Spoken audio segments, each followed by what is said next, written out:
So in the four classes, we have discussed about estimation and costing.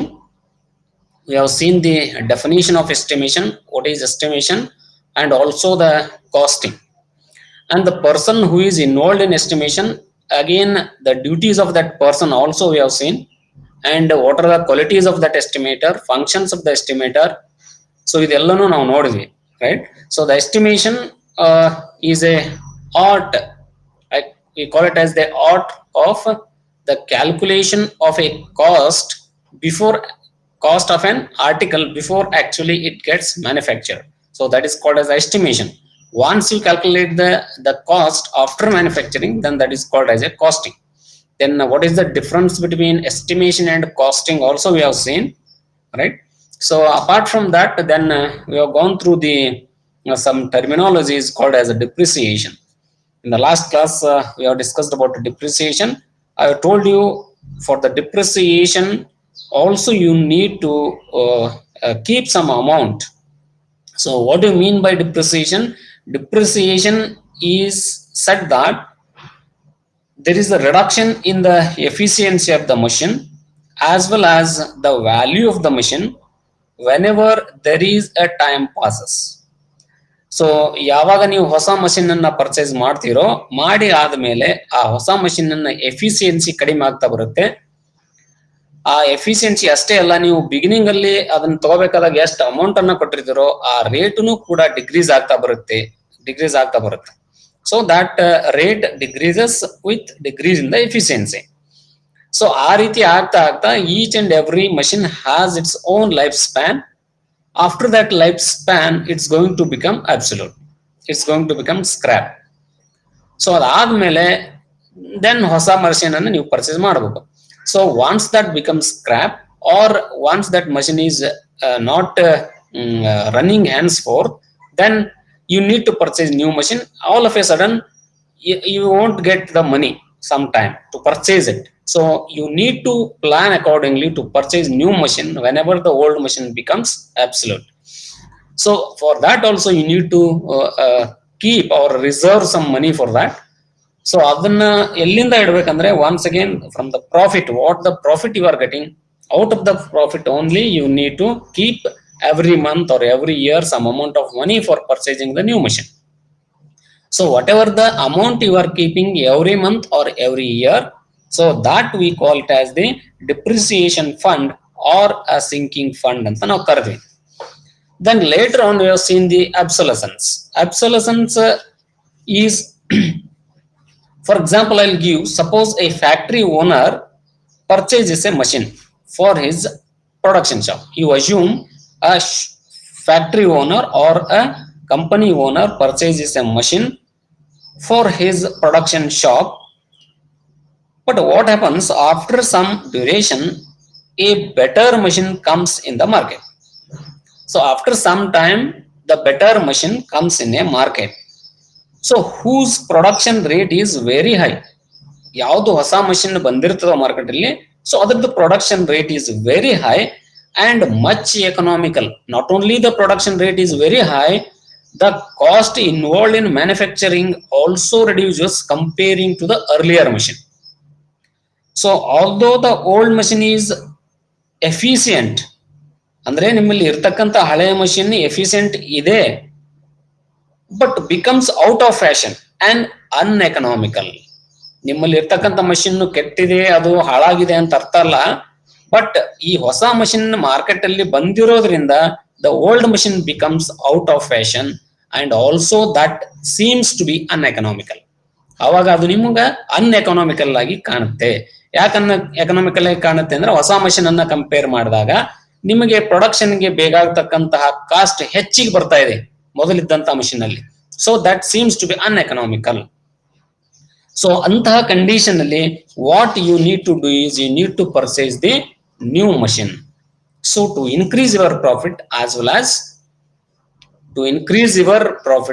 As to get some new machines for your company. So ಇದಕ್ಕೆ ನಾವು ಏನಂತ ಕರಿತೀವಿ, we call this as the obsolescence. So ಇದನ್ನ ನೋಡಿದ್ವಿ. So exact definition of obsolescence is that obsolescence is the depreciation of existing machinery Obsolescence is not different from depreciation. What in the earlier case we have seen, according lifespan of the machine, ಯಾವಾಗ days pass ಆಗ್ತಾ ಹೋಗುತ್ತೋ ಅವಾಗ efficiency ಮತ್ತು ಅದರದ ದುಡ್ಡು ಕಡಿಮೆ ಆಗುತ್ತೆ ಅಂತ ಹೇಳಿದ್ವಿ. Obsolescence is also a part of depreciation only. But ಇಲ್ಲಿ ಹೆಂಗ್ ಡಿಪ್ರಿಸಿಯೇಷನ್ ಆಗ್ತಾ ಇದೆ ಅಂತಂದ್ರೆ, the obsolescence is the depreciation of existing machinery or asset due to new and better invention or design of equipment or processes ಅಂತ ಕರೀತಾನೆ. ಎಲ್ಲಿ revolutionary happens, ಎಲ್ಲಿ revolutionary ಅಂತಂದ್ರೆ ಒಂದು ಸಡನ್ ಆಗಿ ಚೇಂಜ್ ಆಗುತ್ತೋ ಅಂತದ್ರಲ್ಲಿ ಏನಾಗುತ್ತೆ, ಮೊದಲಿದ್ದಂತಹ ಮಷೀನ್ ನಿಮಗೆ ಉಪಯೋಗಕ್ಕೆ ಬರ್ಲಾರಂಗ ಆಗ್ಬಿಡುತ್ತೆ. ಸೊ ಅಂತ ಸಂದರ್ಭದಲ್ಲಿ you need to purchase new machine. So ಆ ಪ್ರಾಸೆಸ್ ಗೆ ನಾವೇನಂತ ಕರಿತೀವಿ, ಅಬ್ಸೊಲೆಸೆನ್ಸ್. is different, obsolescence is different. So for example, I will tell you one more, how to calculate the fund, that to a sinking fund or a depreciation fund. Hang calculation ಮಾಡ್ತಾರೆ ಈ ಕೇಸಲ್ಲಿ. Just to take an example, if you purchased a lathe machine, one lathe machine ತಗೊಂಡಿದ್ದೀರಿ. So for that lathe machine, the life span is 20 years ಅಂತ assume ಮಾಡ್ಕೊಳ್ರಿ. ಆ lathe machine ತಗೊಂಡಾದ್ಮೇಲೆ ಅದರ life span ಏನಿರುತ್ತೆ 20 years ತನ ಬರುತ್ತೆ. ಅದಾದ್ಮೇಲೆ ಆಫ್ಟರ್ 20 years ಆ machine ಅನ್ನ ನೀವು ಯೂಸ್ ಮಾಡ್ಲಿಕ್ಕೆ ಬರೋದಿಲ್ಲ, ಕಂಪ್ಲೀಟ್ಲಿ ಇಟ್ ಬಿಕಮ್ಸ್ ಸ್ಕ್ರಾಪ್. ಆ 20 years ಬರ್ಬೇಕಾದಾಗ ಸೊ ಡಿಪ್ರಿಸಿಯೇಷನ್ ಹೆಂಗ್ ಕ್ಯಾಲ್ಕುಲೇಷನ್ ಮಾಡಬೇಕು ಅಂತಂದ್ರೆ, ಯು ಟೇಕ್ 100 rupees, 100 rupees ನಿಮ್ದು ಕಂಪ್ನಿಗೆ ಪ್ರಾಫಿಟ್ ಆಗ್ತಾ ಇದೆ ಅಂತಂದ್ರೆ, ಆ 100 rupees ಅಲ್ಲಿ you divide that 100 rupees by the life span of the machine. 100 rupees divided by 20 ಮಾಡ್ರಿ. So you will get it 5%. So that is 5%. So the 5 ಬರುತ್ತೆ 5%. The 5% amount you need to remove it. ಅದನ್ನ ತೆಗೆದಿಡಬೇಕು every year. ಯಾಕಂದ್ರೆ 20 ಇಂದ divide ಮಾಡ್ತಾ ಇದೀವಿ ಅಂದ್ರೆ ಒಂದು ವರ್ಷಕ್ಕೆ 5% ತೆಗೆದಿಡಬೇಕು ನೀವು. So I am saying only for 100 rupees. For example, if it is becomes 1000 rupees, and then you need to remove 50 rupees ತೆಗೆದಿಡಬೇಕು. ಹಂಗೆ ಸೊ 5% ನೀವು ತೆಗೆದಿಡಬೇಕಾಗತ್ತೆ. ಇದ್ರ ಜೊತೆಯಲ್ಲಿ ಅಬ್ಸೊಲೆಸೆನ್ಸ್ ಕನ್ಸಿಡರ್ ಮಾಡಬೇಕಾಗತ್ತೆ. ಅಬ್ಸೊಲೆಸೆನ್ಸ್ ಅಂತಂದ್ರೆ ಆ ಕೇಸಸ್ ಅಲ್ಲಿ the life span of that machine is not 20 years, still it is less. So in such cases, by considering this obsolescence also, its life may be taken as 15 years ಅಂತ ಒಂದು ಅಬ್ಸೊಲೆಸೆನ್ಸ್ consider ಮಾಡಿದ ಮೇಲೆ ಅದ್ರ life span ಎಲ್ಲಿಗೆ ಬಂತಪ್ಪ ಅಂದ್ರೆ 15 years ಬಂತು ಅಂತ ಅನ್ಕೊಳ್ರಿ. ಏನೇ ಮಾರ್ಕೆಟ್ ಅಲ್ಲಿ ರೆವಲ್ಯೂಷನರಿ ಚೇಂಜ್ ಆಗ್ಬೇಕಾಗಿತ್ತು ಅಂದ್ರೆ it will take 10 to 15 years. ಅದಕ್ಕಿಂತ ಬೇಗ 1 year ಅಲ್ಲೇ ಆಗಲ್ಲ, ಮಾಡ್ಲಿಕ್ಕೆ ಆಗೋದಿಲ್ಲ. ಸೊ ಈಗ ನಾವು ವ್ಯಾಕ್ಸಿನೇಷನ್ ಅನ್ನ ಕಂಡು ಹಿಡಿದಿದ್ದೀವಿ. ವ್ಯಾಕ್ಸಿನೇಷನ್ 1 year ಅಲ್ಲೇನೆ ಬಂತು ವ್ಯಾಕ್ಸಿನೇಷನ್.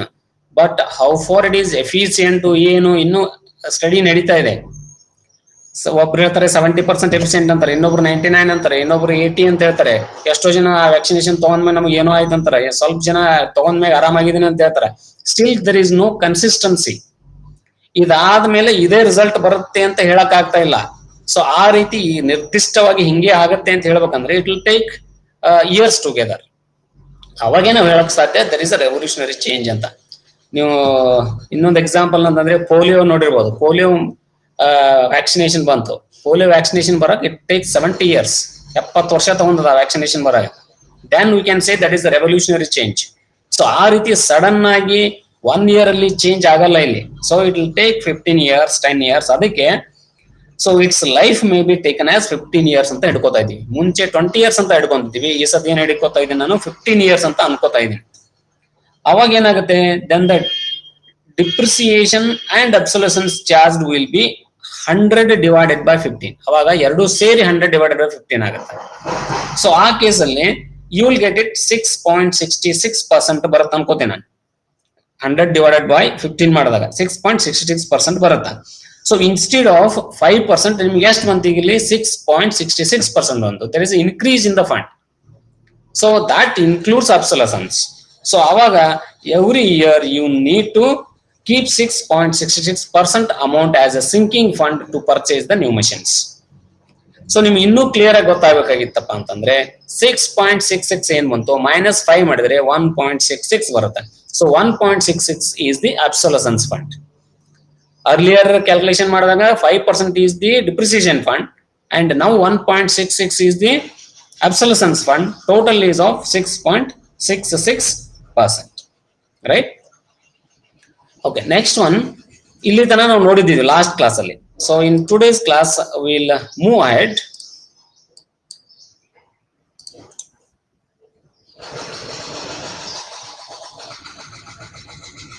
ಓಕೆ, ಸೊ ಇದು ಕಾಣ್ತಾ ಇದೆ ಅನ್ಕೋತೇನೆ, ಕಾಣಿಸ್ತಾ ಇದೆಯಲ್ಲ? Okay, this is the types of depreciation. Depreciation ನೋಡಿದ್ವಿ, ಅಬ್ಸೊಲ್ಯೂಷನ್ಸ್ ನೋಡಿದ್ವಿ. Then we will move on to interest on capital. So some people they will consider interest on capital, and some people they won't consider the interest on capital as depreciation. So what is this interest on capital? ನೀವು ಯಾವುದೇ ಒಂದು ಕಂಪನಿಯನ್ನ ನೀವು start ಮಾಡಬೇಕಾಗಿತ್ತಪ್ಪ ಅಂತಂದ್ರೆ ನೀವು ಮನಿಯನ್ನ invest ಮಾಡ್ತೀರಿ. ಫಾರ್ ಎಕ್ಸಾಂಪಲ್, ಸ್ಟಾರ್ಟಿಂಗ್ ಒಂದು ಮಷಿನ್ ಪರ್ಚೇಸ್ ಮಾಡ್ಲಿಕ್ಕೆ if you invested 15 lakh rupees ಅಂತ ಅನ್ಕೊಳ್ರಿ. 15 ಲಕ್ಷ ನೀವು ಇನ್ವೆಸ್ಟ್ ಮಾಡಿದ ಮೇಲೆ ಆ 15 ಲಕ್ಷ ನಿಮ್ಮ ಹತ್ರ ಇತ್ತು, 15 ಲಕ್ಷ ಹಾಕಿರ್ತೀರ. Or else you need to get some loan from the bank. ಒಂದು ಬ್ಯಾಂಕ್ ಇಂದ ಲೋನ್ ತಗೊಂಡಿರ್ತೀರ. ಲೋನ್ ತಗೊಂಡ್ಮೇಲೆ ಆ ಬ್ಯಾಂಕ್ ನವರು ನಿಮ್ಗೆ ಇಂಟ್ರೆಸ್ಟ್ ಅನ್ನ ಏನ್ ಮಾಡ್ತಾರೆ, ಅದ್ರ ಮೇಲೆ ಹಾಕ್ತಾ ಇರ್ತಾರೆ. ಸೊ ಆ ಇಂಟ್ರೆಸ್ಟ್ ಅನ್ನ ಎಲ್ಲಿಂದ ಕಟ್ತೀರಿ ನೀವು? How to pay that interest back to the bank? For that also you need to keep some money from the profit only. ಹೌದಿಲ್ಲ? ಪ್ರಾಫಿಟ್ ಏನಾಗಿರುತ್ತೋ ಅದರಿಂದನೇ ಸ್ವಲ್ಪ ಅಮೌಂಟ್ ತೆಗೆದಿಟ್ರೆ ಇಂಟ್ರೆಸ್ಟ್ ಕಟ್ಲಿಕ್ಕೆ ಆಗತ್ತೆ. So that interest on capital is a depreciation ಅಂದಂಗ ಹೇಳ್ತಾ ಇದ್ದ ನಾನು. ಅಂದ್ರೆ ಅಷ್ಟು ಅಮೌಂಟ್ ಅನ್ನ ಕೂಡ ನೀವು ಇಂಟ್ರೆಸ್ಟ್ ಗೆ ತೆಗೆದು ಇಟ್ಟು then later on you need to calculate what is the profit. Including interest you won't calculate the profit.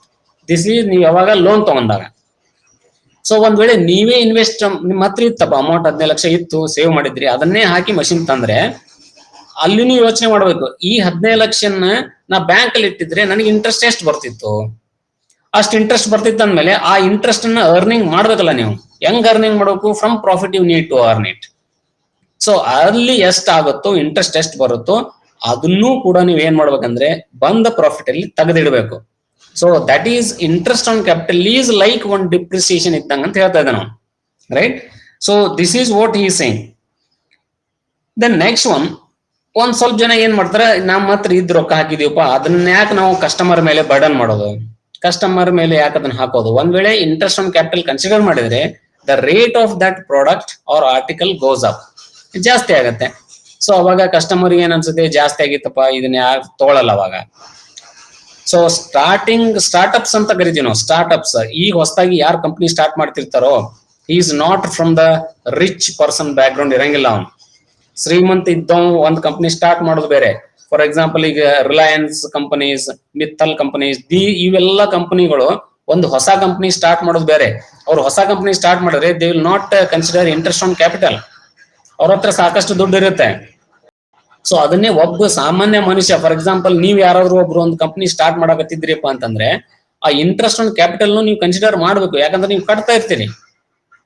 So ಅವಾಗ ಸ್ಟಾರ್ಟ್ಅಪ್ ಕಂಪನೀಸ್ ಏನಾಗತ್ತಲ್ಲ ಈ ಪ್ರಾಬ್ಲಮ್ ಅನ್ನ ಫೇಸ್ ಮಾಡುತ್ತೆ. ಇಂಟ್ರೆಸ್ಟ್ ಅನ್ನ ಕನ್ಸಿಡರ್ ಮಾಡ್ಬೇಕು ಬೇಡೋ? ಒಂದ್ ವೇಳೆ ನೀವು ಕನ್ಸಿಡರ್ ಮಾಡ್ಲೇಬೇಕು ನಿಮ್ ಪರಿಸ್ಥಿತಿಯಲ್ಲಿ. ಮಾಡಿದ್ರೆ ನಿಮ್ಮ ಪ್ರೈಸ್ ಹೆಚ್ಚಾಗತ್ತೆ, ಯಾರ ಹತ್ರ ದುಡ್ಡು ಇರುತ್ತೋ ಅವ್ರ ಪ್ರೈಸ್ ಕಡಿಮೆ ಆಗತ್ತೆ ಪ್ರಾಡಕ್ಟ್ ಅಂತ. ಸೊ ಅವಾಗ obviously the people will purchase the least cost article. So ಅಂತ ಕೇಸಸ್ ಅಲ್ಲಿನೂ ಕೂಡ you need to take the clever decision, right? So that is the interest on capital.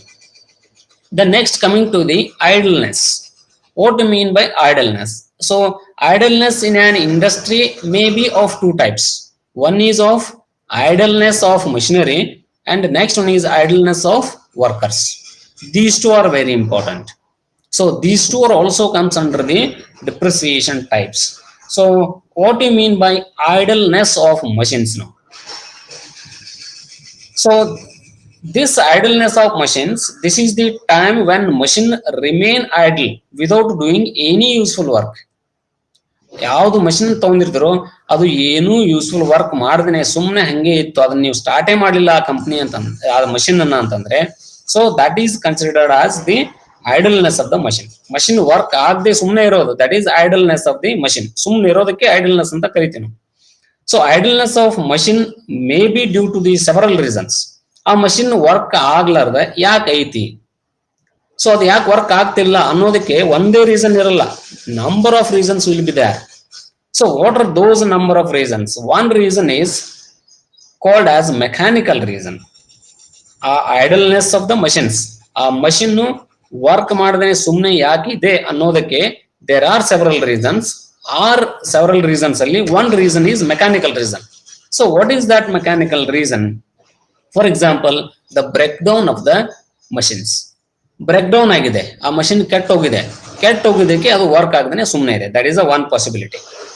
Other one is the power failure ಆಗಿದೆ, ಆ machine ಅಲ್ಲಿ power ಬರ್ತಾ ಇಲ್ಲ, there is a problem with the power electricity, so because of that the machine is idle. And sometimes there is accidents have taken place. ಅಲ್ಲಿ ಮಷಿನ್ಗೆ accident ಆಗಿದೆ, so ಆ machine ಅಲ್ಲಿ ಆಕ್ಸಿಡೆಂಟ್ ಆಗಿದೆ, so the machine is kept idle. So ನಿಮ್ಗೆ machine accident ಆದ ತಕ್ಷಣ immediate start ಮಾಡಲ್ಲ. ಸೊ ವಿ ನೀಡ್ ಸಮ್ ಪಂಚನಾಮೆ ಅಂತ ಕರಿತೀವಿ. ಅಲ್ಲಿ ಏನಾಗಿರುತ್ತೋ ಅಲ್ಲಿ ಬಂದು ಪೊಲೀಸ್ ಬಂದು FIR ಆಗಬೇಕು, ಅದ ಮಷಿನ್ ಅನ್ನ ಮೆಜರ್ ಮಾಡ್ತಾರೆ, ಅವ ಹೆಂಗ್ ವರ್ಕ್ ಮಾಡ್ತಿದ್ದ, ಅವ್ನ ಕೈ ಎಲ್ಲಿ ಕಟ್ ಆಯ್ತು. ಸೊ ದೀಸ್ ಆರ್ ಆಲ್ ಇದಕ್ಕೆ ನಾವು ಪಂಚನಾಮೆ ಅಂತ ಕರಿತೀವಿ. ಅದನ್ನೆಲ್ಲ ಮಾಡ್ಬೇಕು ಪೊಲೀಸರು ಬಂದು. ಸೊ ಅದು ಮಾಡತನ ಆ ಮಷಿನ್ ಏನಾಗಿತ್ತ, ಐಡಲ್ನೆಸ್ ಆಗಿಬಿಡುತ್ತೆ. So like that so many reasons are there. So ಈ ರೀತಿ ಎಷ್ಟೋ ರೀಸನ್ಸ್ ಗಳಿಂದ ಆ ಮಷಿನ್ ಐಡಲ್ ಆಗಿರಬಹುದು. The second one is for bad planning. This is very important. The bad planning. ಆ ಪ್ಲಾನಿಂಗ್ ಮಾಡ್ತಿರ್ತಾರಲ್ಲ, ಯಾವುದು ಆಪರೇಷನ್ಸ್ ಪ್ಲಾನಿಂಗ್ ಮಾಡ್ತಕ್ಕಂಥದ್ದು, there is a planning and methods department ಅಂತ ಇರುತ್ತೆ. ಅವ್ರು ಪ್ಲಾನ್ ಮಾಡ್ತಾರೆ, ಈ ಜಾಬು ಫಸ್ಟ್ ಯಾವ ಮಷಿನ್ ಅಲ್ಲಿ ಹೋಗ್ಬೇಕು, ನೆಕ್ಸ್ಟ್ ಯಾವ ಮಷಿನ್ಗೆ ಹೋಗ್ಬೇಕು, ಅದಾದ್ಮೇಲೆ ಯಾವ ಮಷಿನ್ಗೆ ಹೋಗ್ಬೇಕು. They will prepare the route. Route ಅಂತಂದ್ರೆ ಯಾವ ಮಷಿನ್ ಇಂದ ಯಾವ ಮಷಿನ್ಗೆ ಹೋದ್ರೆ ಒಂದು ಮಷಿನ್ ಐಡಲ್ ಉಳಿಯೋಂಗಿಲ್ಲ, ಆ ರೀತಿ ಪ್ಲಾನ್ ಮಾಡ್ಬೇಕು. ಯಾವುದೇ ಮಷಿನ್ ವರ್ಕ್ ಮಾಡದೆ ಖಾಲಿ ಇರ್ಲಾರಂಗ ನೋಡ್ಕೋಬೇಕಂತಂದ್ರೆ that is a planning and methods department duty. ಅವರು ಕರೆಕ್ಟ್ ಆಗಿ ಪ್ಲಾನ್ ಮಾಡ್ಬೇಕು ಅದನ್ನ. ಸೊ ಅದನ್ನ ಕರೆಕ್ಟ್ ಆಗಿ ಪ್ಲಾನ್ ಮಾಡ್ಲಿಲ್ಲ ಅಂದ್ರೆ then definitely the machine remains idle. So that is the reason they are saying here, right? This is the one more reason. The next, what is the idleness of the workers? Workers ಯಾಕೆ ಖಾಲಿ ಕೊಡ್ತಾರ, work ಮಾಡ್ಲಾರಂಗ್ ಕೂಡಕ ಏನ್ reason ಅಪ್ಪ? ಯಾವ reasons ಇರುತ್ತ, ಯಾಕೆ worker ಖಾಲಿ ಕೊಡ್ತಾರ ಹೇಳ್ರಿ?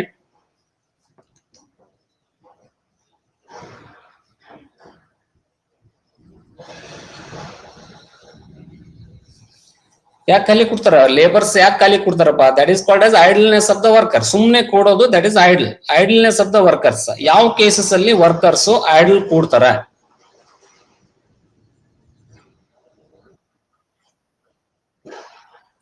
ಓಕೆ, ಮಷಿನ್ ವರ್ಕ್ ಆಗ್ಲಿಲ್ಲ ಅಂದ್ರೆ ಕೂಡ್ತಾರ. Next,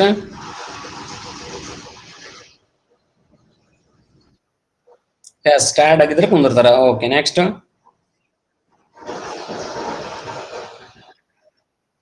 yes, very good. Power supply ಇರಲಿಲ್ಲ ಅಂದ್ರೂ ಖಾಲಿ ಕೊಡ್ತಾರ. Next,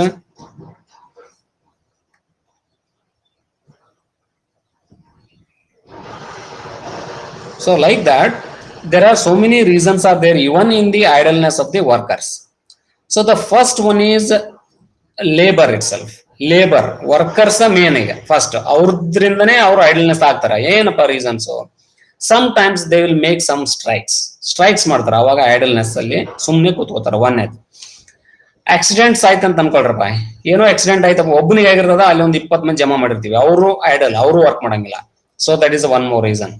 and sometimes natural calls ಅಂತಂದ್ರೆ ಟಾಯ್ಲೆಟ್ ಹೋಗೋದಾಗ್ಲಿ, ನೀರು ಕುಡಿಯೋದಾಗ್ಲಿ, ಸ್ಮೋಕಿಂಗ್ ಮಾಡೋದಾಗ್ಲಿ, ಇದು ಎಲ್ಲನೂ ಮಾಡೋದ್ರಿಂದ that is also considered as the idleness of the workers. And sometimes there are some mechanical problems also, like some of you told, that is the power failure, then the breakdown of the machines. So like that is also the mechanical reasons. Then next one is of supervisors are not working proper. ಅಲ್ಲಿ supervisors ಅಂತ ಇರ್ತಾರ, 10 worker ಮೇಲೆ ಒಬ್ಬ supervisor, ಅವ್ನು correct ಆಗಿ supervision ಮಾಡ್ತಾ ಇರ್ಬೇಕು, work ಮಾಡ್ತಾನಿಲ್ಲ ಅವ ಅಂತ ಹೇಳಿ. ಅವ ಕರೆಕ್ಟ್ ಆಗಿ ಸೂಪರ್ವಿಷನ್ ಮಾಡ್ಲಿಲ್ಲ ಅಂದ್ರೆ then workers also becomes idle. So these are all called as idleness of the machines and also idleness of the workers anta ನಾವು ಕರಿತೀವಿ, right? And next one is the repair and maintenance. So what is repair and maintenance? During the repair and maintenance also the machine becomes idle. Sometimes machine ಏನಾಗುತ್ತೆ, idle ಆಗುತ್ತೆ. So the every machine requires maintenance. ಎದಕ್ಕೆ ಬೇಕು maintenance? for increasing its life and to keep the machine in good condition. ಆ machine ಅನ್ನ life increase ಮಾಡಲಿಕ್ಕೆ ಮತ್ತು ಆ machine ಅನ್ನ ಗುಡ್ ಕಂಡೀಷನ್ ಅನ್ನು ಇಡ್ಲಿಕ್ಕೆ we need frequent maintenance as well as repair works. So ಈ ಮೇಂಟೆನೆನ್ಸ್ ಅಲ್ಲಿ ಏನ್ ಮಾಡ್ತೀವಿ? ಇನ್ maintenance machines are cleaned, lubricated, and checked thoroughly from time to time to replace worn out parts.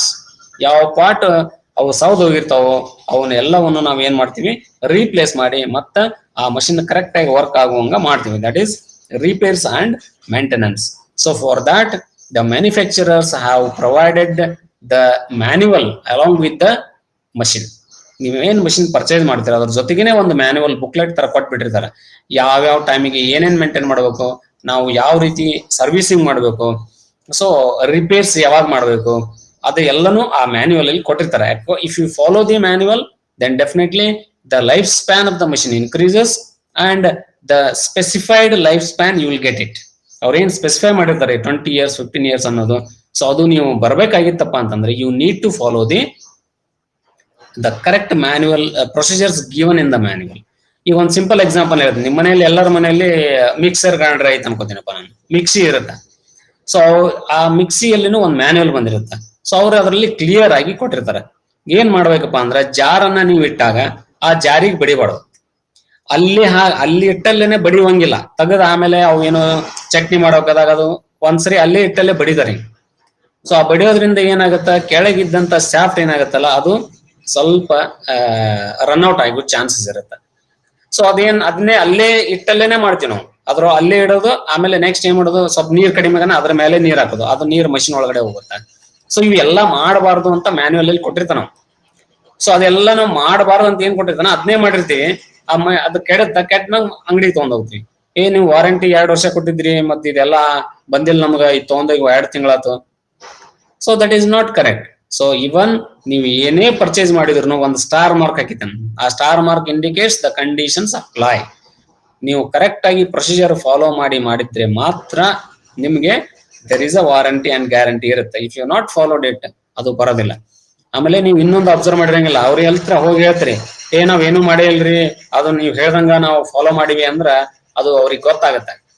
You open any new part, ಅಲ್ಲಿ ಒಂದು indication ಮಾಡಿರ್ತಾರ ನಟ್ಟಿಗೆ. ಅವ್ರು ಆ nut ನೋಡಿರ್ಬೋದು, ಯಾರು ನೋಡಿರೋ ಗೊತ್ತಿಲ್ಲ ನನಗೆ. ಯು ಟೇಕ್ ಎನಿ ಬೈಕ್, ಹೊಸ ಬೈಕ್ ಪರ್ಚೇಸ್ ಮಾಡಿದ್ರೆ ಅಬ್ಸರ್ವ್ ಮಾಡ್ರಿ, ನಟ್ ಎಲ್ಲಿರ್ತಾವ ಎಲ್ಲಾ ನಟ್ಸ್ ಅನ್ನ ಅಬ್ಸರ್ವ್ ಮಾಡ್ರಿ. ನೀವು ಕಾರ್ ತಗೊಂಡ್ರು ಅಬ್ಸರ್ವ್ ಮಾಡ್ರಿ, ಆ ಕರೆಕ್ಟ್ ಒಂದು ಮಾರ್ಕ್ ಮಾಡಿ ಅಲ್ಲೊಂದು ಕಲರ್ ಇಂದ ಪಾಯಿಂಟ್ ಇಟ್ಟು ಕಳ್ಸಿರ್ತಾರ ಅವ್ರು. ನೋಡ್ರಿ ಯಾರಾದ್ರು. ಎಸ್ ಎಸ್ ಸೀಲ್ ಆಯ್ತು, ಒಂದು ಮಾರ್ಕ್ ಮಾಡಿರ್ತಾರ. ಯಾಕಂದ್ರೆ ನೀವು ನಟ್ ಓಪನ್ ಮಾಡಿದ್ರೆ ಆ ಮಾರ್ಕ್ ಜೊತೆ ಮ್ಯಾಚ್ ಆಗಿರಂಗಿಲ್ಲ.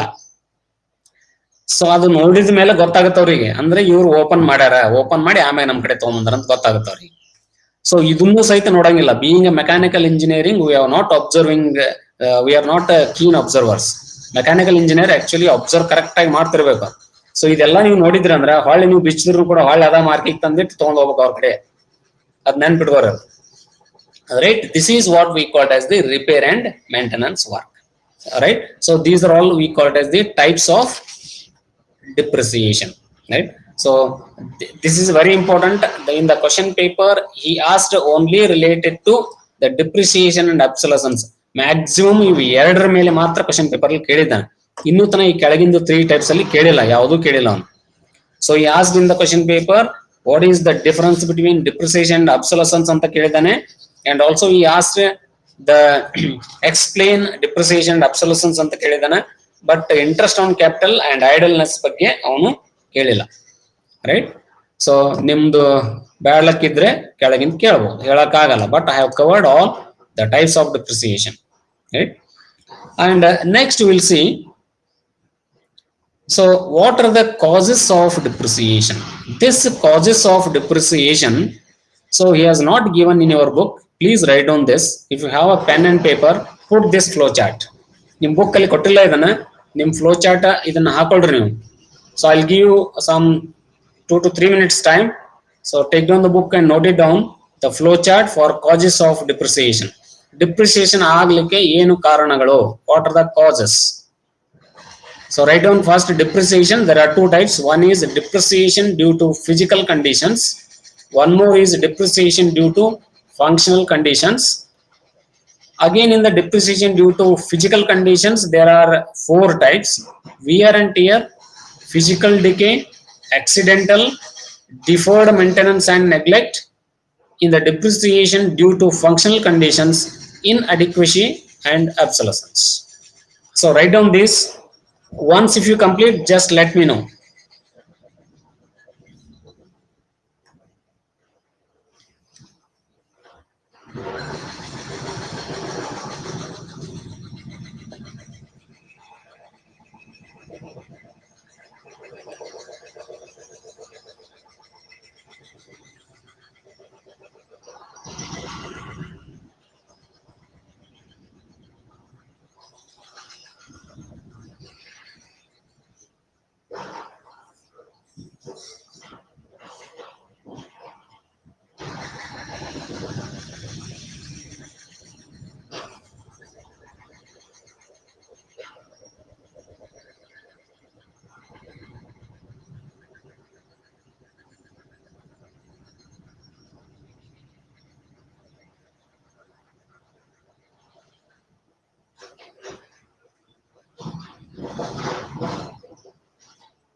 ಮುಗಿತು?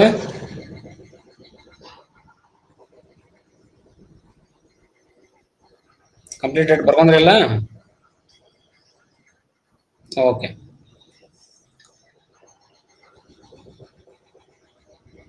Okay, next will see depreciation ಅಲ್ಲಿ ಎರಡು ಟೈಪ್ಸ್ ಅಂತ ತೋರಿಸ್ತಾ ಇದ್ದಾನೆ ಇಲ್ಲಿ. One is depreciation due to physical conditions. Physical condition ಇಂದನು ಡಿಪ್ರಿಸಿಯೇಷನ್ ಆಗುತ್ತೆ. So what is that depreciation? Depreciation of machinery or asset. ಯಾವ್ದಾರ ತಗೋರಿ, ಮಷಿನರಿ ಅರ ತಗೋರಿ ಆರ್ ಅಸೆಟ್ ಅಂತಾನ ತಗೋರಿ. ಅಸೆಟ್ ಅನ್ನ ನಾವು ಮ್ಯಾಕ್ಸಿಮಮ್ ವರ್ಡ್ ಅನ್ನ ತಗೋತಾ ಇಲ್ಲ ಇಲ್ಲಿ. ಯಾಕಂದ್ರೆ we are being mechanical engineers, we are only concentrating on machines, not on the asset. Asset ಅಲ್ಲಿ ಯಾವ ಬರುತ್ತೆ? ಬಿಲ್ಡಿಂಗ್ಸ್, ರೋಡ್ಸ್ ಅವೆಲ್ಲ ಬರುತ್ತೆ, ಅವು ನಮಗೆ ಬರಲ್ಲ. That is a part of civil engineers. For civil engineers also one subject is there, that is estimation and costing. They will study all these buildings and all depreciations, but we study only the depreciation of mechanical components. So the depreciation due to physical conditions ಅಂದ್ರೆ depreciation for machineries ಅಂತಾನೆ consider ಮಾಡ್ಬೇಕು ನಾವು. But that includes even assets also. So depreciation due to physical conditions and depreciation due to functional conditions, right? In the depreciation due to physical conditions, first one is wear and tear is there. So what is this depreciation due to wear and tear, right? So everybody knows it. What is that? When any machinery performs work, when any machinery performs work, wear and tear of certain components takes place. ಯಾವುದೇ machinery work ಮಾಡಕ್ start ಆದ್ಮೇಲೆ ಆ ಮಷಿನರಿಯಲ್ಲಿ ಇರ್ತಕ್ಕಂತ ಕೆಲವೊಂದಿಷ್ಟು parts ಗಳು wear and tear ಆಗತ್ತೆ, ಸವಕಳಿ ಆಗತ್ತೆ. ಅದು ಎಲ್ಲರಿಗೂ ಗೊತ್ತಿರೋ ಸಂಗತಿ, ಗೊತ್ತೈತೆ ಎಲ್ಲರಿಗೂ, ರೈಟ್? ಸೊ ಅದನ್ನು ವಿಯರ್ ಅಂಡ್ ಟಿಯರ್ ಯಾವಾಗ ಆಗತ್ತಪ್ಪ ಅಂತಂದ್ರೆ, although sufficient precautions are taken. ನೀವು ಮ್ಯಾಕ್ಸಿಮಮ್ ಪ್ರಿಕಾಷನ್ಸ್ ತಗೊಂಡ ಆದ ಮೇಲೂ ವಿಯರ್ ಅಂಡ್ ಟಿಯರ್ ಆಗ್ತಾವ. So when time passes, so time ಹೋದಂಗ ನೀವು ಎಷ್ಟೇ ಪ್ರಿಕಾಷನ್ಸ್ ತಗೊಂಡ ಮೇಲೂ ಕೂಡ ಯಾವ್ದು ಏನಾಗುತ್ತೆ, ಒಂದೊಂದ್ಸರಿ ಏನಕ್ಕೇನು ವಿಯರ್ ಅಂಡ್ ಟಿಯರ್ ಆಗ್ಲೇಬೇಕು. Because the parts are moving, the parts are running, so there is a clash between the parts. So ಆ ರೀತಿ ಎಲ್ಲ ಇರೋದ್ರಿಂದ ಏನಾಗತ್ತ, ಅಲ್ಲಿ ಸವಕಳಿ ಅನ್ನೋದು ಆಗ್ಲೇಬೇಕಾಗತ್ತೆ, ನೀವು ಎಷ್ಟೇ ಪ್ರಿಕಾಷನ್ಸ್ ತಗೊಂಡ್ರು. What is the precautions you have taken? The precautions are proper lubricating and cooling is done. ಆ ಮಷಿನರಿಗೆ ನೀವ್ ಏನ್ ಮಾಡಿರ್ತೀರಿ? ಲುಬ್ರಿಕೇಟಿಂಗು ಮಾಡಿರ್ತೀರಿ ಮತ್ತೆ ಕೂಲಿಂಗ್ ಮಾಡಿರ್ತೀರಿ. ಕೂಲಿಂಗ್ ಅಂತಂದ್ರೆ whenever the operations are taking place, so during those operations you need to do some cooling. Coolant ಅಂತ ಅದ್ರ ಮೇಲೆ ಹಾಕ್ತಾ ಇರ್ತೀರಿ. ನಿಮ್ಗೆ ಗೊತ್ತದ, already you have done some turning and milling and drilling operations. So ಅಲ್ಲಿ ಮಾಡ್ಬೇಕಾದ ಕೂಲೆಂಟ್ ಅಂದ್ರೆ ಮೇಲೆ ನೀರ್ ಹಾಕ್ತಿರ್ತೀರಿ, or some oil is mixed with water, ಅದನ್ನ ಹಾಕ್ತಿರಿ. ದ ಕೂಲ್ ಆಗ್ಲೇಬೇಕು. ಇಷ್ಟೆಲ್ಲ ಮಾಡಿ ಆದ್ಮೇಲೂ ಕೂಡ there is a wear and tear adjust. So that after putting this all lubricating and cooling oil, of course it minimizes the wear and tear. Of course it minimizes the wear and tear, but it cannot completely remove the wear and tear. ಅದ್ ಮಾಡಕ್ಕಾಗಲ್ಲ. Some time minimise ಮಾಡ್ಬೋದು ಅಷ್ಟೇ, but ಅದನ್ನ ಮಾಡ್ಲಿಕ್ಕೆ ಆಗೋದಿಲ್ಲ. But it cannot be totally prevented. ಅದಕ್ಕೆ ಏನ್ ಹೇಳ್ತಾ ಇದ್ದಾನೆ, hands the cost of replacement because of this cause. Wear and tear ಆಗಿ ಆ ಪಾರ್ಟ್ ಫೇಲ್ ಆಯ್ತಪ್ಪ ಅಂತಂದ್ರೆ ಆ ಪಾರ್ಟ್ ಅನ್ನ ರೀಪ್ಲೇಸ್ ಮಾಡ್ಬೇಕಾಗತ್ತೆ. ಆ ಪಾರ್ಟ್ ಅನ್ನ ರೀಪ್ಲೇಸ್ ಮಾಡ್ಲಿಕ್ಕೂ ಕೂಡ you need some amount of money. So ಅದನ್ನು ಕೂಡ ನೀವು ಯೋಚನೆ ಮಾಡ್ಬೇಕಾಗತ್ತೆ ಅಂತ ಹೇಳ್ತಾನೆ for the purpose of depreciation. Next one is depreciation due to physical decay. What is this physical decay? Physical decay ಅಂತಂದ್ರೆ ಟೈಮ್ ಪಾಸ್ ಆದಂಗ ಅದು ಕೊಳೆತು ಹೋಗೋದು, ಕೊಳೆಯೋದು ಅಂತ ಕರಿತೀವಿ ನಾವು, ಕೊಳೆಯೋದು, ದಟ್ ಈಸ್ ಡಿಕೆ. ಇಲ್ಲಿ ಮಷಿನರಿ ಕೊಳೆಯಂಗಿಲ್ಲ, ಸಮ್ ಟೈಮ್ಸ್ ಜಂಗ್ ಹಿಡಿದು ಅದು ಕೊಳಿತದ, ಬಟ್ ಮ್ಯಾಕ್ಸಿಮಮ್ ಏನಾಗುತ್ತಪ್ಪ ಇಲ್ಲಿ, there are certain items in a factory such as insulation of material. ಆ ಮಟೀರಿಯಲ್ ಇನ್ಸುಲೇಷನ್ ಏನ್ ಮಾಡಿರ್ತೀರಿ, ಇನ್ಸುಲೇಷನ್ ಎದರಿಂದ ಮಾಡಬೇಕು? Which are bad conductor of electricity. ಯಾವುದು ಎಲೆಕ್ಟ್ರಿಸಿಟಿ ಬ್ಯಾಡ್ ಕಂಡಕ್ಟರ್ ಇತ್ತೋ ಆ ಮಟೀರಿಯಲ್ ಇಂದನ ನೀವೇನ್ ಮಾಡಿರ್ತೀರಿ, ಅದನ್ನ ಇನ್ಸುಲೇಷನ್ ಮಾಡಿರ್ತೀರಿ. ಫಾರ್ ಎಕ್ಸಾಂಪಲ್ ಪೈಪ್ಸ್ ಇರುತ್ತೆ, ಪ್ಲಾಸ್ಟಿಕ್ ಇಂದ ಯೂಸ್ ಮಾಡ್ತೀರಿ, ಅವು ಏನಾಗುತ್ತೆ, ಅವೆಲ್ಲ ಡಿಕೆ ಆಗುತ್ತೆ. ಆಮೇಲೆ whatever electric wires you are used, those electric wires decay ಆಗುತ್ತಾ. Then furniture in the office, then electric cables R poles, then buildings, then chemicals and vessels. So this all gets DK.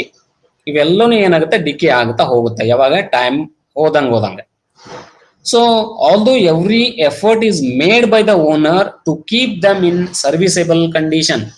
ಎಲ್ಲಾ effort ಮಾಡಿ correct condition ಇರ್ಬೇಕಂತ owner ಮಾಡಿದ್ರು ಕೂಡ time ಹೋದಂಗ ಏನಾಗತ್ತಪ್ಪ ಅವು ಅಂತಂದ್ರೆ ಅವು DK ಆಗ್ಲೇಬೇಕು. ನೀವು ಎಷ್ಟೇ ಪ್ರಿಕಾಷನ್ ತಗೊಂಡು ಬುಕ್ ಅನ್ನ ನೀವು ಸೇವ್ ಮಾಡಿ ಇಟ್ಟಿದ್ರು ಸ್ವಲ್ಪ ಟೈಮ್ ಆದ್ಮೇಲೆ ಜಸ್ಟ್ ಆ ಬುಕ್ ಅನ್ನ ನೀವು ಪೇಪರ್ ಮಡಚ್ರಿ, ಒಳಗಿನ ಪೇಜ್ ಅದು ಕಟ್ ಆಗಿಬಿಡುತ್ತೆ. ನೀವು ಅಬ್ಸರ್ವ್ ಮಾಡಿರ್ಬೋದು ಅನ್ಕೋತೇನೆ. ಸೊ ಅದು ಯಾಕೆ ಕಟ್ ಆಗುತ್ತಪ್ಪ ಅಂದ್ರೆ ಬಿಕಾಸ್ ಆಫ್ ಡಿಕೆ. ಆ ಡಿಕೆ ಇಂದಾನೆ ಆಗೋದು. ಸೊ ಇದು ಎಲ್ಲನೂ ಕೂಡ you need to consider in the depreciation ಅಂತ ಹೇಳ್ತಾ ಇದ್ದೆ ನಾವು. So that is called as physical decay. Then accidental. So what you mean by accidental? So the accidental you already know. So although the machine might have installed even few days back and sufficient care is taken to prevent accident. ಸ್ವಲ್ಪ ದಿನದ ಹಿಂದೆನೆ ನೀವು machine install ಮಾಡಿರ್ತೀರಿ, ಮತ್ತೆ next ಏನ್ ಮಾಡಿರ್ತೀರಿ, so ಎಷ್ಟೋ care ತಗೊಂಡಿರ್ತೀರಿ accident ಅನ್ನ prevent ಮಾಡ್ಬೇಕಂತೇಳಿ. But ಅದನ್ನ time ನ ನಿಮ್ಗೆ ಹೆಂಗ್ ಕಂಟ್ರೋಲ್ ಮಾಡಕ್ಕಾಗತ್ತೆ, ಯಾವ ಸಿಚುವೇಶನ್ ಏನಾಗುತ್ತೆ ಅನ್ನೋದು ನಿಮ್ಗೆ ಗೊತ್ತಾಗೋದಿಲ್ಲ. Accident may occur due to some wrong operation. ಅವ ರಾಂಗ್ ಆಪರೇಷನ್ ಮಾಡ್ತಾನಂತ ನೀವು ಅನ್ಕೊಂಡಿರಂಗಿಲ್ಲ, ಉಳ್ಕಿದ್ದೆಲ್ಲ ಕೇರ್ ತಗೊಂಡಿರ್ತೀರಿ. ಅದಕ್ಕೆ ಏನನ್ನ ನಾವು ಇನ್ಸ್ಟಾಲೇಷನ್ ಯಾವ ರೀತಿ ಮಾಡಬೇಕು, ಬೆಡ್ ಹೆಂಗ್ ಹಾಕ್ಬೇಕು, ಆಮೇಲೆ ಲುಬ್ರಿಕೇಶನ್ ಮಾಡೋದಾಗ್ಲಿ, ಕೂಲಿಂಗ್ ಮಾಡೋದಾಗ್ಲಿ ಎಲ್ಲ ಕೇರ್ ತಗೊಂಡಿರ್ತೀರಿ. Then how can you expect that person may do it wrong operations on that machine leads to accident. ಅವ ರಾಂಗ್ ಆಪರೇಷನ್ ಮಾಡಿ ಅದನ್ನ ಮಷಿನ್ ಅನ್ನ ಅವನ್ನ ಹಾಳು ಮಾಡ್ತಾನ ಅನ್ನೋದನ್ನ ನೀವು ಮನಸ್ಸಿನಾಗ ಅನ್ಕೊಂಡಿರಂಗಿಲ್ಲ. But it happens. So it happens, right? So that is called it as accident. Unexpectedly happening. Unexpectedly ನಾವು ಅನ್ಕೊಂಡಿರೋದು ಏನಾಗುತ್ತೋ that is called as a accident. Right? How it occurs? It occurs due to the wrong operations or some loose component. Loose component ಇರುತ್ತೆ, ನೀವು ಅದನ್ನ maintenance ಮಾಡ್ಬೇಕಾಗಿರುತ್ತೆ. ಇನ್ನೊಂದ್ ದಿನ ನಡೀತಾಳ ಅನ್ಕೋತನ ಹಂಗ ನೀವು ಆಪರೇಷನ್ ಸ್ಟಾರ್ಟ್ ಮಾಡ್ತೀರಿ. So in such cases again the accident takes place, right? So this is also you need to consider. The depreciation in machine caused due to this reason. This reason means because of the accidental depreciation. Accidental depreciation. The machine reduction in the value. The value of the machine reduces because of the accident. That is called as accidental depreciation. So for that also you need to consider while estimation anta ಹೇಳ್ತಾನೆ. So then next one is nowadays to cover this risk. ಯಾ risk ಅಪ್ಪ ಅಂತಂದ್ರೆ accident ಇಂದ ಏನ್ machine ಹಾಳಾಗೋಗುತ್ತೋ, sudden ಆಗಿ machine ಕೆಟ್ಟೋಗ್ಬಿಡುತ್ತೋ, ಅದನ್ನ ಅನ್ಎಕ್ಸ್ಪೆಕ್ಟೆಡ್ ನಾವು ಮಾಡಿರೋ ವಿಚಾರ ಮಾಡಿರಂಗಿಲ್ಲ ಆಗ್ಬಿಡುತ್ತೆ. ಎಷ್ಟೋ ಕಂಪನಿಗಳು ಇದರಿಂದನೇ ಮುಚ್ಚಿ ಹೋಗಿದಾವ. ಈಗ ಎಷ್ಟೋ ನೀವು ಹಳ್ಳಿಯಲ್ಲಿ ನೋಡ್ರಿ, ಅವ್ ಏನೋ ಒಂದು ಟ್ರ್ಯಾಕ್ಟರ್ ತಗೊಂಡನ, ಇಲ್ಲ ಲಾರಿ ತಗೊಂಡಿರ್ತಾನ, ಅದ್ರ ಮ್ಯಾಗ ನಾ ದುಡ್ದು ಮತ್ತೊಂದ್ ಲಾರಿ 3-4 ಲಾರಿ ಮಾಡ್ಬೇಕಂತಿರ್ತಾನ. ಬಟ್ ಈ ನೆವರ್ ಎಕ್ಸ್ಪೆಕ್ಟೆಡ್ ಸಡನ್ ಆಗಿ ಆಕ್ಸಿಡೆಂಟ್ ಆಗ್ಬಿಡ್ತ ಅಂತ ಅನ್ಕೊಳ್ರಿ, ಒಂದಿಬ್ರು ಸತ್ರಪ್ಪ ಅಂದ್ರೆ ಮುಗೀತು, ಮುಚ್ಕೊಂಡ್ ಹೋಗ್ಬೇಕು ಮನಿ. So right, so the case ಆಗುತ್ತೆ, ಇದೆಲ್ಲ ಆಗುತ್ತೆ. So this is all because of the accident, never expected. So ಅದಕ್ಕೋಸ್ಕರವಾಗಿ ಈಗ ಇಂಡಸ್ಟ್ರಿಯಲ್ಲಿನೂ ಕೂಡ ಏನ್ ಮಾಡ್ತಾ ಇದ್ದಾರೆ ಅಂತಂದ್ರೆ they will make some insurance on the machine. ಆ ಮಷಿನ್ ಮೇಲೂ ಕೂಡ ಇನ್ಶೂರೆನ್ಸ್ ಮಾಡ್ತಾ ಇದ್ದಾರೆ. So there are certain insurance companies ಇದಾವ, ಅದಕ್ಕೆ ಮಷಿನಿಗೆ ಏನ್ ಮಾಡ್ತಾವು, ಇನ್ಶೂರೆನ್ಸ್ ಮಾಡಿಸ್ತಾವ. ಆ ಮಷಿನ್ ಕೆಟ್ಟೋಗಿ ಆಕ್ಸಿಡೆಂಟಲ್ ಆಗಿ ಕೆಟ್ಟೋಯ್ತಪ್ಪ ಅಂತಂದ್ರೆ, ಸೊ ಆಕ್ಸಿಡೆಂಟನೇ ಆಗಿರ್ಬೇಕು, ಆ ಆಕ್ಸಿಡೆಂಟ್ ಅಲ್ಲಿ ಕೆಟ್ಟ ಹೋಗಿತ್ತಪ್ಪ ಅಂತಂದ್ರೆ they will give the full amount money for purchasing new machines. So ಅದನ್ನ ನೀವು ಮಾಡಬೇಕಾಗಿತ್ತಂದ್ರೆ you need to pay the premium. ಅದಕ್ಕೆ ಒಂದು ಅಮೌಂಟ್ ಅನ್ನ ಮಂತ್ಲಿ ಆರ್ ಇಯರ್ಲಿ ನೀವು ತುಂಬಬೇಕಾಗತ್ತೆ. ಅದಕ್ಕೆ ಆಕ್ಸಿಡೆಂಟಲ್ ಇನ್ಶೂರೆನ್ಸ್ ಮಾಡಿಸಿದ್ರಿ ಅಂತಂದ್ರೆ ಆ ಮನಿ ಎಲ್ಲಿಂದ ತುಂಬಬೇಕು ನೀವು? You need to remove some amount again from the profit only. ಆ ಪ್ರಾಫಿಟ್ ಇಂದನೇ ನೀವು ತೆಗೆದಿಟ್ಟು ಆ ಮಷೀನ್ ಇನ್ಶೂರೆನ್ಸ್ ತುಂಬಬೇಕಾಗತ್ತೆ. ಸೊ ಆ ಫಂಡ್ ಅನ್ನ ತೆಗೆದಿಟ್ಟಿರಲ್ಲ, that is called as the insurance fund, that you need to consider under the depreciation ಅಂತ ಹೇಳ್ತಾ ಇದ್ದಾನೆ.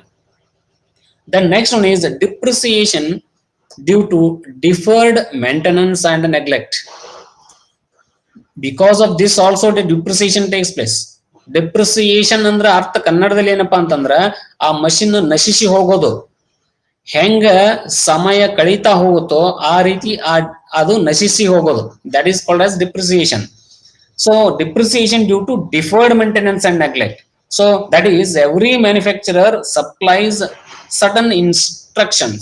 ಅದನ್ನ ಹೇಳ್ತಾ ಇದ್ದೇನೆ, ಡಿಫರ್ಡ್ ಮೇಂಟೆನೆನ್ಸ್. ಡಿಫರ್ಡ್ ಅಂತಂದ್ರೆ ಆ ಮ್ಯಾನ್ಯುವಲ್ ಇಲ್ಲಿ ಕೊಟ್ಟಂತಹ ಇನ್ಸ್ಟ್ರಕ್ಷನ್ ಅನ್ನ ಫಾಲೋ ಮಾಡದೆ ನಮ್ದೇ ಇನ್ಸ್ಟ್ರಕ್ಷನ್ ನ ಫಾಲೋ ಮಾಡಿ ನಾವು ಮೇಂಟೆನೆನ್ಸ್ ಅಂಡ್ ಮಾಡೋದು.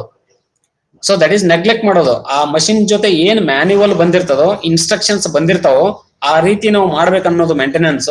ಅದನ್ನ ಬಿಟ್ಟು ಬಿಡೋದು, ನಾವು ಶನರದೀವಿ ನಮ್ಗೆ ಗೊತ್ತೈತೆ ಅಂತ ಹೇಳಿ ತಿಳ್ಕೊಂಡು ಏನು ಒಂದಿಷ್ಟು ಜನ ಈ ಮೇಂಟೆನೆನ್ಸ್ ಮಾಡ್ತಾ ಇರ್ತಾರಲ್ಲ, ಆ ಮಾಡೋದ್ರಿಂದ ಏನಾಗುತ್ತೆ, that is called as deferred. ಅವ್ರು ಬೇರೆನೆ ಕೊಟ್ಟಿರ್ತಾರೆ, ಇಲ್ಲಿ ಬೇರೆನೆ ಮೇಂಟೆನೆನ್ಸ್ ಮಾಡಿರ್ತಾರೆ. So that shows there negligence. ಆ ನೆಗ್ಲೆಕ್ಟ್ ಮಾಡೋದ್ರಿಂದ, ರೈಟ್. ಸೊ ಅಲ್ಲಿ ಏನಾಗುತ್ತೆ, in the case of vehicle example ನಾ ಕೊಡ್ತಾ ಇದ್ದೀನಿ. In the case of vehicle you take your two wheeler vehicle. Two wheeler ವೆಹಿಕಲ್ಗೂ ಕೂಡ ನೀವು ಆ ವೆಹಿಕಲ್ ಜೊತೆ ಒಂದು ಬುಕ್ ಬಂದಿರ್ತದೆ. ಆ ಬುಕ್ ಅನ್ನ ತೆಗೆದು ನೋಡಿದ್ರೆ ಬುಕ್ ಅಲ್ಲಿ ಮೆನ್ಷನ್ ಮಾಡಿರ್ತಾನ. ಏನ್ ಮಾಡಿರ್ತಾನಪ್ಪ ಅಂದ್ರೆ lubricating oil of particular grade should be used in engine ಅಂತ ಕೊಡ್ತಾನ. ಲುಬ್ರಿಕೇಶನ್ ಮಾಡ್ಬೇಕಾದಾಗ ಪರ್ಟಿಕ್ಯುಲರ್ ಗ್ರೇಡ್ ಆಫ್ ಆಯಿಲ್ ಅನ್ನ ನೀವು ಯೂಸ್ ಮಾಡಬೇಕು ಅಂತ ಹೇಳ್ತಾನ. SAE 20, SAE 40 ಈ ತರ ಆಯಿಲ್, ಆ ತರ ಗ್ರೇಡೆಡ್ ಆಯಿಲ್ ಅನ್ನೇ ನೀವು ಯೂಸ್ ಮಾಡ್ಬೇಕಂತ ಹೇಳ್ತಾನೆ. ಬಟ್ ನೀವೇನ್ ಮಾಡ್ತೀರಿ, ಸಸ್ತಾ ನೋಡ್ತೀರಿ, ಸಸ್ತಾ ನೋಡಿ 200 ಅನ್ನ ಹಾಕ್ಸ್ತೀರಿ, ಬಟ್ ಆ ಗ್ರೇಡ್ ಇರಲ್ಲ. ಅದು that is called as negligence. That is called as deferred maintenance. So ಅವಾಗ ನೀವೇನ್ ಮಾಡ್ತೀರಿ, ಕರೆಕ್ಟ್ ಆಗಿ ಕೊಟ್ಟಂತ ಮ್ಯಾನ್ಯುವಲ್ ಅನ್ನ ನೀವು ಫಾಲೋ ಮಾಡ್ತಾ ಇಲ್ಲ, ನಿಮ್ದೇ ಓನ್ ಹಾಕ್ತೀರಿ. ಅವಾಗ ಏನಾಗುತ್ತೆ, the maintenance is deferred. Because of that again there is a chances of failure takes place. Then next one, ಅವನು ಅದರಲ್ಲಿನೂ ಕೊಟ್ಟಿರ್ತಾನೆ. ಏನ್ ಕೊಟ್ಟಿರ್ತಾನಪ್ಪ, every 2000 kilometers you need to service your bike. Every 2000 kilometers or 2 months, whichever is earlier. 2000 kilometre ಓಡಿರ್ಬೇಕು ಅಥವಾ 2 ತಿಂಗಳ ಆಗಿರ್ಬೇಕು, ಯಾವ್ದು ಮೊದಲು ಅವಾಗ ನೀವು ಸರ್ವಿಸ್ ಮಾಡ್ಬೇಕಂತಿರುತ್ತೆ. ನೀವೇನ್ ಮಾಡ್ತೀರಿ, 2 ತಿಂಗಳು ಆಗಿರ್ತದ, ನೀವು ಬರೇ ಒಂದ್ 500 ಕಿಲೋಮೀಟರ್ ಅಟ್ಟ ಓಡಿಸಿರ್ತೀರಿ. 2000 ಅಂತ ಹೇಳಿ ಅನ್ಬಿಡು, ಇನ್ನೂ 500 ಆಗೈತಿ, ಯಾಕೆ ಮಾಡಿಸ್ಬೇಕು service? No, that is not correct. Even ನಿಮ್ದು 500 ಕಿಲೋಮೀಟರ್ ಓಡಿದ್ರು 2 ತಿಂಗಳಾಗಿದ್ರೆ ನೀವು ಸರ್ವಿಸ್ ಮಾಡಿಸ್ಲೇಬೇಕದು. ಯಾಕಂದ್ರೆ the life span of that lubricating oil is like that. 2 ತಿಂಗಳು ಆದ್ರೂ ಅದು ಹಾಳಾಗುತ್ತೆ, 2000 ಕಿಲೋಮೀಟರ್ ಆದ್ರೂ ಅದು ಹಾಳಾಗುತ್ತೆ. ಆ ರೀತಿನೇ ಇರುತ್ತೆ ಅದು. ಅದಕ್ಕೆ ನಿಮಗೆ ಅವ್ರು ಕೊಟ್ಟಿರ್ತಾರೆ ಮ್ಯಾನ್ಯುವಲ್ ಅಲ್ಲಿ, ಇನ್ಸ್ಟ್ರಕ್ಷನ್ ಅಲ್ಲಿ. ನೀವು ಆ ರೀತಿ ಮಾಡದೆ 2000 ಕಿಲೋಮೀಟರ್ ಆಗ್ಲಿ ಅಂತ ಹೇಳಿ ನೀವು ಕೂತ್ಕೋತಿರಲ್ಲ, that is called as deferred maintenance ಅಂತ. ಆ ರೀತಿ ಆಗೋದ್ರಿಂದನೇ ಆಕ್ಸಿಡೆಂಟ್ಸ್ ಆಗೋದು. ಸೊ ಆ ರೀತಿ ಆಗೋದ್ರಿಂದನೇ the value of that bike also reduces. ನೀವು ಬೈಕ್ ಪರ್ಚೇಸ್ ಮಾಡಕ್ ಹೋದಾಗೂ ನೀವು ನೋಡಿರ್ಬೇಕಾದ್ರೆ, ಪರ್ಚೇಸ್ ಮಾಡ್ಬೇಕಾದಾಗ ಅವ್ರು ಸರ್ವಿಸಿಂಗ್ ಹಿಸ್ಟ್ರಿ ತೆಗಿಸ್ತಾರ ಆ ಬೈಕಿಂದ.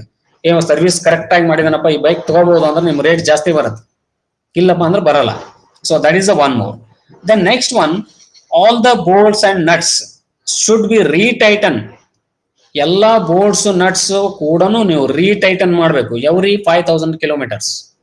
ಅದು ಮ್ಯಾನ್ಯುವಲ್ ಅಲ್ಲಿ ಕೊಟ್ಟಿರ್ತಾನೆ, right. So then next one is decarbonising after 30 kilometer running and so on. ಈ ತರ ಕಂಡೀಷನ್ಸ್ ಭಾಳ ಇದಾವೆ. ಅವಾಗ ಕಾರ್ಬೊರೇಟರ್ ಕೂಡ ಇಷ್ಟು ಕಿಲೋಮೀಟರ್ಸ್ ಆದ್ಮೇಲೆ ಚೇಂಜ್ ಮಾಡ್ಬೇಕಂತ ಇರುತ್ತೆ. ಕಾರ್ಬೊರೇಟರ್ ಅಲ್ಲಿ ಫಿಲ್ಟರ್ ಅನ್ನ ಕ್ಲೀನ್ ಮಾಡ್ತಾ ಇರ್ತೀರಿ ಸರ್ವಿಸಿಂಗ್ ಅಲ್ಲಿ, ಬಟ್ ಕಾರ್ಬೊರೇಟರ್ ನ ಚೇಂಜ್ ಮಾಡಿರಲ್ಲ. ಕಾರ್ಬೊರೇಟರ್ ಅನ್ನೇ ನೀವು ಚೇಂಜ್ ಮಾಡ್ಬೇಕಾಗಿತ್ತಪ್ಪ ಅಂತಂದ್ರೆ ಇಷ್ಟು ಕಿಲೋಮೀಟರ್ಸ್ ಓಡ್ಬೇಕಂತ ಇರುತ್ತೆ. ಅದಾದ್ಮೇಲೆ ನೀವು ಅದನ್ನ ಚೇಂಜ್ ಮಾಡ್ಲೇಬೇಕು. ಅದು ಮಾಡ್ಲಿಲ್ಲ ಏನಾಗುತ್ತಪ್ಪ ಅಂತಂದ್ರೆ ನಿಮ್ದು ಹೊಗೆ ಜಾಸ್ತಿ ಬರುತ್ತೆ, ದ ಪೊಲ್ಯೂಷನ್ ಜಾಸ್ತಿ ಆಗುತ್ತೆ. So these are so many complications will occur. At last again your bike may fail. So this is because of what, deferred maintenance ಅಂತ ನಾವು ಹೇಳ್ತೇವೆ. Then the next one is depreciation due to functional conditions. What is this depreciation due to functional conditions? That too, first one is inadequacy anta kariteve. So in this is the form of functional depreciation. Which is the form of functional depreciation? Inadequacy and obsolescence are the form of the functional depreciation. Inadequacy means reduction in efficiency of a machine. Reduction in efficiency of a machine. That is called as inadequacy. This may result even if any equipment is serviced under proper precautions and sufficient maintenance provided. So there is a fall in the efficiency with the lapse of time. ನೀವು ಎಲ್ಲನೂ correct ಆಗಿ maintain